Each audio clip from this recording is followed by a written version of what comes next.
And here he is beside me, the champion, and maybe a future champion there below. Who have we got here, Davy? That's Finn. Hiya, Finn. Are you proud? Very proud. Wonderful success again, Davy, and I'm sure you're a very proud man today. It's been an incredible year. A fantastic year. I suppose we started off there just to try and get the wheels back in motion, and we had a very good summer, and obviously Gordon has been such a huge help to me and the sport to an awful lot of people. And I suppose then behind the scenes, like, you know, Kevin O'Ryan just is the glue that knits it all together. That's on the race course, and then, you know, at home I have so much help at home in the yard with my Coleman and the guys, and without them the whole show can't go on. And we had a tough year in some ways, and we had a brilliant years in other ways, but it'll never make up for a ma'am, and she was a wonderful woman, and she'd be the proudest woman in Punchestown today. So she's looking at you, she's watching you, and it's so special to have all the family here as well. All the nieces and nephews, they all made the journey up from Youghal, and I'm a Youghal man, I'm a Cork man, I'm really proud of it. So it's great, and I have huge support down there as well, so I'm delighted, really. And we're very, very proud of you. And before I let you go, I'm sure people want me to find out a little bit about Michuka in the neck. Yeah, I suppose he's held in a lot of form, really, Tracy, but he's had a very good year. He's been very good to me. We've notched up a couple of grade 2s and grade 3s, and we'll be hoping to get into the money if we can at all. Very well done to you, Dave. You've given us so much pleasure, so many wonderful memories, and there's going to be many more, I'm sure. Thanks very much. Thanks, David. Thanks. From Davy to Lisa. Lisa O'Neill has come to join us, another champion. Lisa, many congratulations on your season. Yeah, thank you, Robert. It was a fantastic season, so it's great to have days like this at the end of it. What were the highlights now? There were so many.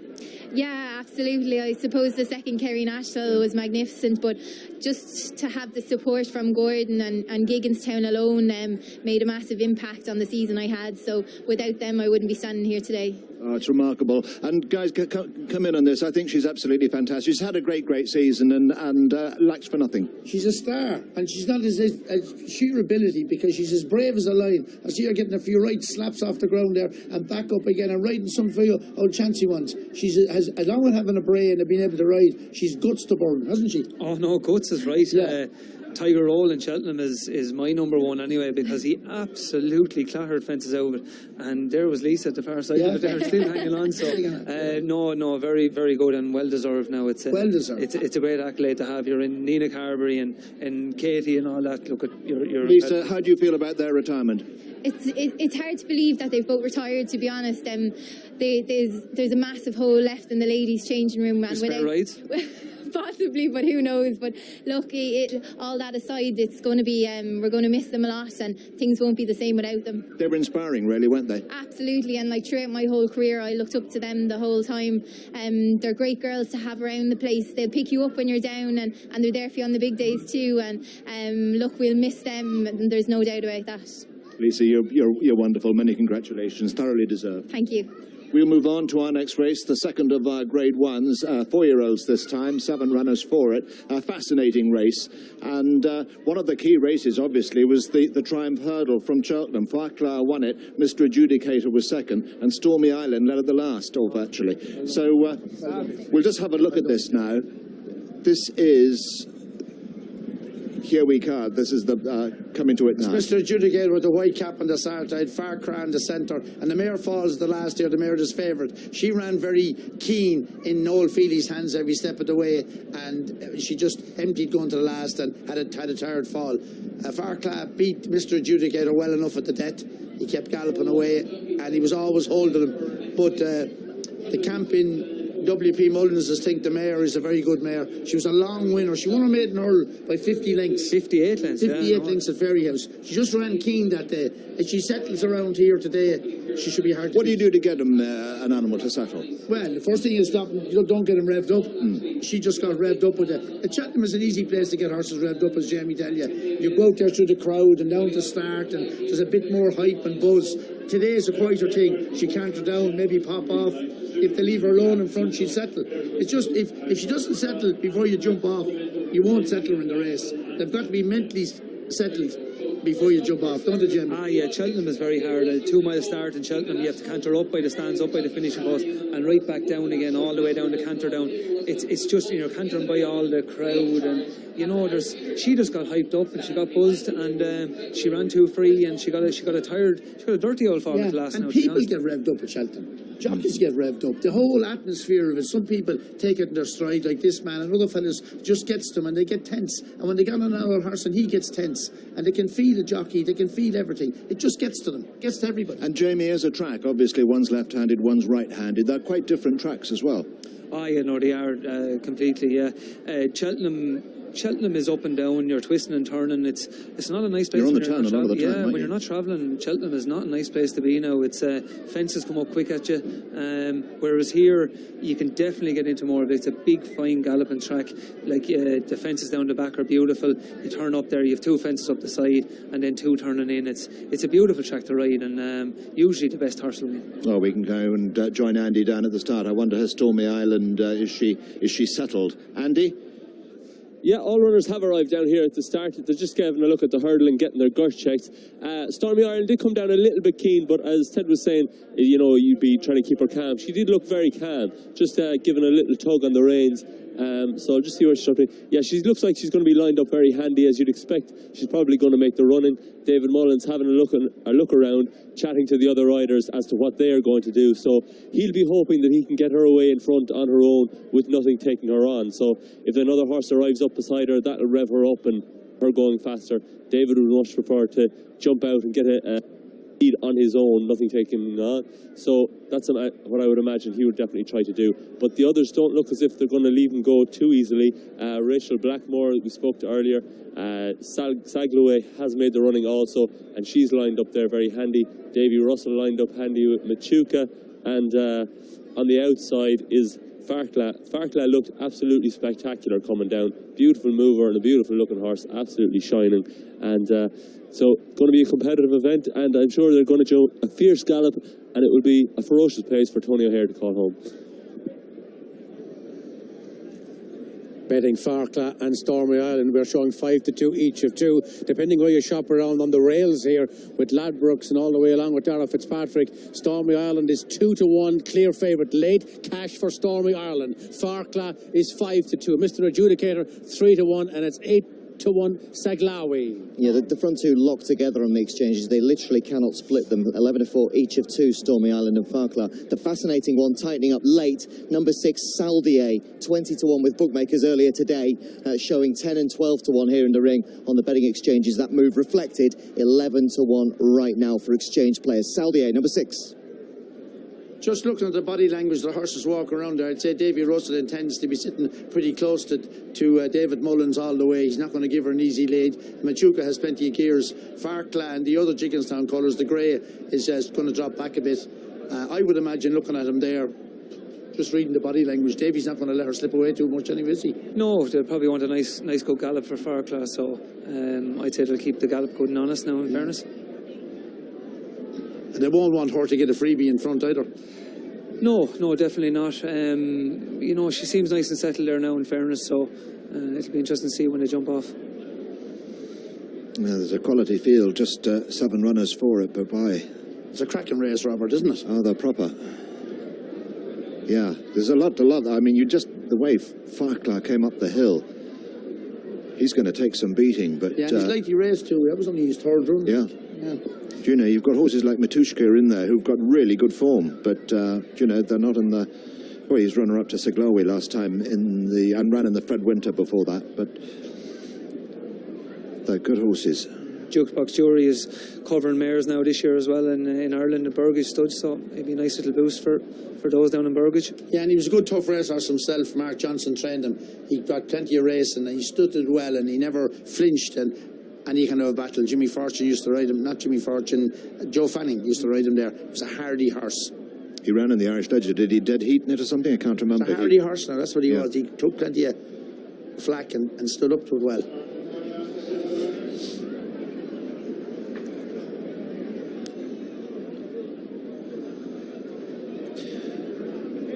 So the runners come up to face the starter, and Stormy Island, our narrow favourite at the last show over Farkla, and then Mr. Adjudicator. It'll be really interesting to see how this one plays out. Paul is going to drop in behind. He realises it's going to be a goodish gallop as well too, in the purple colours there, Mr. Adjudicator. He's going to let the lads in front Jack Kennedy on the outside. He's going to be handy. She's not going to let the ones in front get too far away from him. They'll have a plan because there's 2 or 3 Gardens and the rest of them are Willies. And there they go. Off and running, and as expected, Stormy Ireland sets off in front, followed by, in second place, Machuca. Then comes Farcla, the grey with the big white face, and then towards the inside is Seglawi. They're followed over by Saldier, and then comes Mr. Adjudicator, and behind Mr. Adjudicator is Msasa. Passing the stands, and Stormy Ireland in the lead by over 4 lengths. In second place is Machuca. Behind Machuca is Farcla. They're followed by Seglawi, and then Mr. Adjudicator and Saldier, and finally Msasa as they come to flight number 2. Stormy Ireland, David Mullins, who's had a big week bidding for another Grade 1 here, leads over it as they turn now at the top of the course. And it's Stormy Ireland the leader, followed by Machuca, who's 3 lengths back, and about 4 to Farcla. Then Seglawi with the white cap, and then the purple colours of Mr. Adjudicator. And that one followed by Saldier, and the back marker is Msasa as they race downhill away from flight number 3. Stormy Ireland out in front by 4 to 5 lengths, followed in second place by Machuca. And behind Machuca in third spot is Farcla. Then towards the outside, Seglawi, then Mr. Adjudicator on the inner, Saldier in the pink colours, and finally Msasa. As they clear the 4th, and Stormy Ireland takes them along about 4 lengths to the good from Machuca in second, and then Farcla third. Towards the inside, Mr. Adjudicator, then Seglawi. Saldier is next, and bringing up the rear is Msasa as they head towards the next flight, which will be the 5th. Stormy Ireland by just over 2 lengths from Machuca in second, then a gap of 3 to the next pair, Farcla on the inside of Seglawi, and then Mr. Adjudicator as they come to the first in the back straight. Stormy Ireland the leader from Machuca in second, on the right is Seglawi, then Farcla, and behind Farcla Mr. Adjudicator, and then Saldier alongside, and Msasa is the back marker of the 7. 4 left to jump, and nearing the end of the back straight, Stormy Ireland remains the leader over from in second Machuca, then Seglawi on the outside of Farcla, then Mr. Adjudicator, Saldier in the pink, and finally Msasa as they swing out of the back straight. 3 more hurdles to be jumped, and it's still Stormy Ireland a length and a half up on Machuca. Seglawi disputes third with Farcla on the inside, Saldier getting a bit closer on the outer. Then on the inside, Mr. Adjudicator and Msasa not far behind them. They're tightly packed as they come towards the third last, and it is Stormy Ireland the leader. Farcla improves on the inside of Machuca. Then with these is Seglawi as they jump the second last. Stormy Ireland almost drawn by Machuca. Farcla next on the inside of Seglawi. Just behind these on the rail is Mr. Adjudicator, and then Saldier and Msasa. Little over 3 lengths covering the 7 runners as they run the turn into the straight. Stormy Ireland on the rail alongside the white cap of Davy Russell on Machuca. Down the outside comes Seglawi, Saldier as well. Farcla is struggling as they come to the final flight. It's Saldier and Robbie Parr coming there on the outside to take it up. Saldier the leader. From in second place, Mr. Adjudicator has come through, and in third place, bad mistake, conceded rider there with Stormy Ireland, but it's Saldier out in front, chased home by Mr. Adjudicator. It's going to be another 1, 2, 3, and maybe 4 for William Mullins. Saldier wins the champion 4-year-old hurdle. Mr. Adjudicator second, third place for Seglawi, and 4th Msasa. Disappointing behind these Farcla, and a long way back to Machuca. Oh, what a cracking race this was. 7 runners, they turn in with a length or 2 between them, and this is our winner, and we didn't see that coming, I don't believe. Saldier, Robbie Power again, and he wins it in great style. A 1, 2, 3 for Willie Mullins. Yeah, well, he didn't take part early on. If you watch the film, he's out the back door taking his time while the others are all taking him on, and Robbie swings around the outside here, and he's full of horse going to last. He goes 2 or 3 clear here, pricks his ears and jumps it well, and absolutely bolts it. Son of Soldier. Apollo. Cycleway got rid of, or not Cycleway, Stormyway got rid of David Munn's the last. And Mr. Adjudicator's run a good race again. Rachel turned in well on the bridle. 1, 2, 3, 4 for Willie. Another one for Rich Ritchie. So many of them turning in. Look at this horse. They all nearly turned in on the bridle. Yeah. It was hard to believe. But Puppy was absolutely running away down to the last. And in fairness, he's put a bit of distance between himself and Mr. Adjudicator from the back of the last. Paul was probably hoping for a bit of room there from the back of the fourth last. Third, from the back of the third last, should I say. But it opened up in time for him. Look, if he was good enough, he would have got out. And Tracy's a very good horse, and apart from the second hurdle today, he jumped brilliantly. He's real slick and real quick, and if he keeps improving like that, maybe the better ground as well helped him, but he's got plenty of gears. He's a lovely horse, isn't he? Yeah, he is, and he jumped so well today, that's what made the difference, I think. Having a great festival. Fantastic. Thanks, Tracy. Well done, Robin. Enjoy it. Anything there? Just come out to me. Yeah. Yeah, to your red light. Yeah, what a week for Robbie Power. It got better and better and better. I don't mean it in a sense of beating Gordon, but just in a sense of winning the title yourself. It's nice to win the title, and it's nice to be on top, But I think it's nice for my owners and my staff. They put a lot of hard work in, make it easy for me anyhow. It must be an amazing, just the amount of horses alone, must be an amazing team performance to get them all here. It is. I mean, we Patrick, Paul Townend, Ruby, David Casey, Dick Dowling, Gail, Rachel. At home, I have a fantastic team. My wife, Jackie, everyone has just a different aspect of the business that they love to do, and I let them go off and do it and try not to interfere, and the whole thing just works. But then I suppose we're at it a long time either as well. And we've learned the hard way. That's what a lot of people probably don't appreciate. We've made lots of mistakes over the years, and I'm sure Gordon is going to go home and think, how can he improve, and look back at his year. It's hard to think how he could improve. He broke the record for prize money, and just happened that we got him in the last couple of days. But he's had a fantastic year as well. Most of the mistakes seem to be ironed out. Well done, Willie. Thank you very much. Oh, what a man he is. And you can say the same about Gordon too. And I know exactly what he meant by saying it's not about breeding Gordon. It's about the staff. It's about the owners. It's about so much more. But it is the 11th time. I think it's the 11th successive time and 12th in all that Willie's been champion trainer. And you couldn't wish for a nicer guy or a more talented trainer. He's absolutely spot on. And what a lot of talent he's got. He's got mares, he's got geldings, he's got chasers, hurdlers.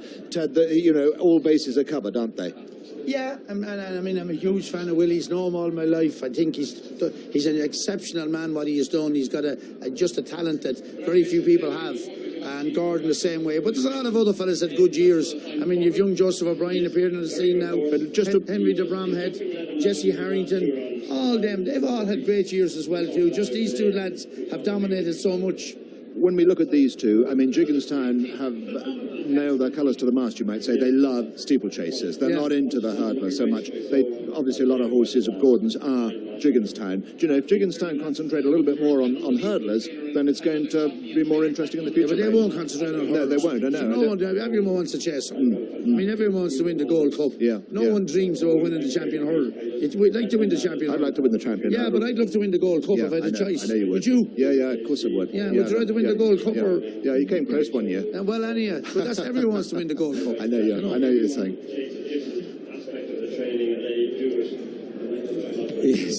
St. Almost won the Gold Cup. Comanche Court, of course, best mate, trained by Henrietta Knight, who was here earlier in the week signing her new book. That's a book you got to go out and buy. Of course, she visited lots of training establishments, and it's certainly a good read. I can vouch for it. AES champion 4-year-old hurdle goes to Saldier. The hands of Robbie Power, 186 to 1, double for our Power.